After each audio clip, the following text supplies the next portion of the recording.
ఓం హ్రీం క్లీం శివాయ బ్రాహ్మణే నమ. త్రిగుణములను జయించిన వారు దైవ దర్శనము పొందుదురు.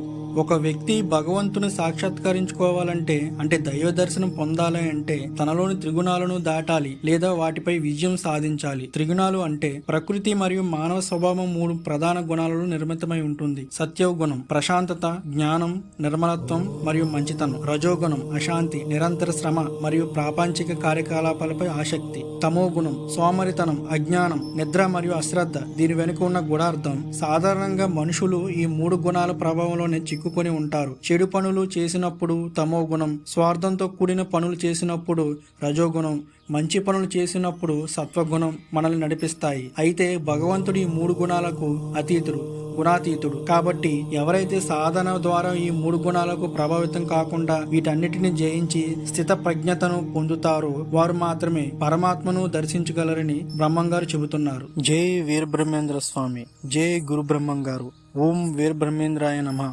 శ్రీ వీరబ్రహ్మంగారికి జై. కాలజ్ఞానం బ్రహ్మంగారికి జై. బ్రహ్మంగారి గురించి ఇంకా ఆసక్తికరమైన విషయాలు తెలుసుకోవాలంటే ఇప్పుడే మన ఛానల్ని సబ్స్క్రైబ్ చేయండి.